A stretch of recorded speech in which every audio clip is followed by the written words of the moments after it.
Hello everyone, this is Zach, and this is my first entry into the Nobel Artist Mandalorian contest. First off, I have Mando from the Mandalorian. Now, to start off this showcase, I would like to say that I did not use any accessories from Clone Army Customs or Brick Arms in this custom.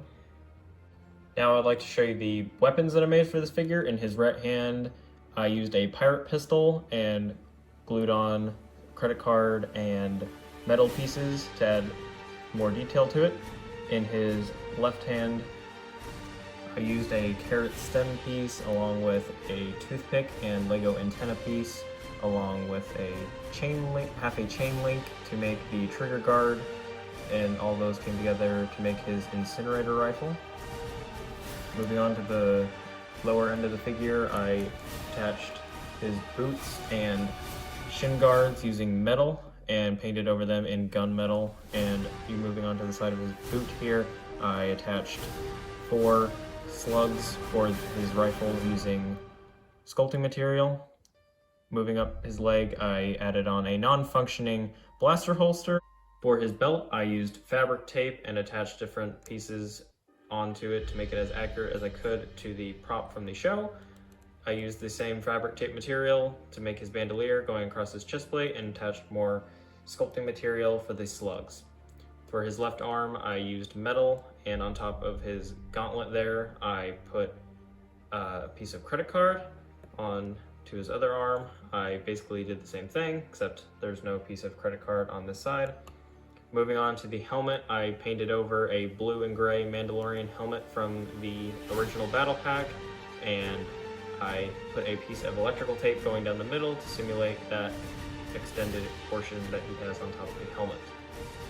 For his cape, I used a Mandalorian cape from the new battle pack, and I just painted over that in gray and some brown to give it that more weathered feel. I also, for extra detail, added paint to the back and extended the bandolier going around the whole figure just for that extra little bit of detail that he has. For my second entry, I'll start with his weapon again. I took inspiration from the cycler rifles used by Tusken Raiders in episode 1 and 4. For this figure's boots, I painted on a dark brown and added metal on the feet to add more texture. For the shin guards, I painted them up also in a dark brown and added some white detailing and paint onto it. For his belt, I went with a bit more minimalist, simple design and just added on a few pieces of credit card and the end of a Lego antenna piece to make the thermal detonator. Moving on to the chest plate, I painted that up in dark brown and added some white detailings and accented it with gold to go along with the helmet and the belt buckle. Moving on to the right arm, for his armor, I used metal and attached a wrist rocket onto the gauntlet there. Moving on to his left arm, I just did the standard metal work that I usually do for most of my customs. Moving on to the back, I custom painted a jetpack from the original Mandalorian battle pack and painted it with gold and dark brown to go along with the rest of the figure. His jetpack is actually glued to the cape, and the cape has been glued to the body. For the cape, I cut it up using scissors to give it a very weathered, torn, and tattered look. For the helmet, I used a gray and blue one from the original battle pack and painted it up in brown, dark brown, and gold around the visor. For my final custom, I decided to have a little fun and made my own backstory of how Bo-Katan eventually loses the Darksaber and Moff Gideon acquires it. This Mandalorian stole it between the two owners, and I've decided to name him Nark Raldar.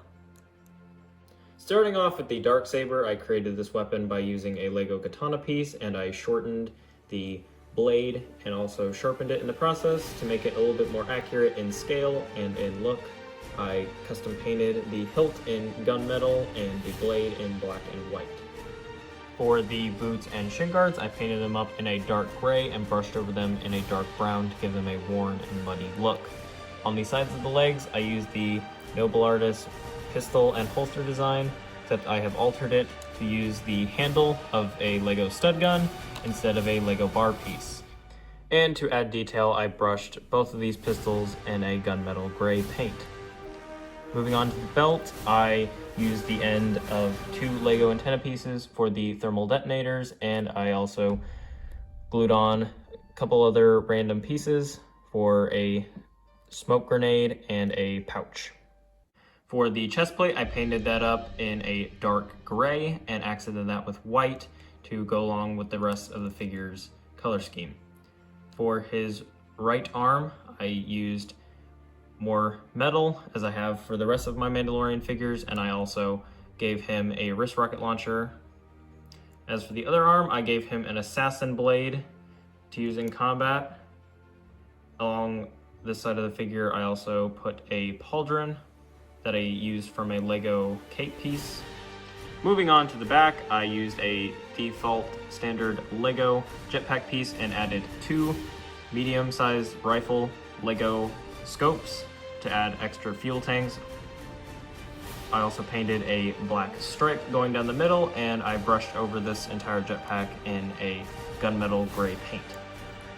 Moving on to the helmet, I mostly painted that up in black and dark gray.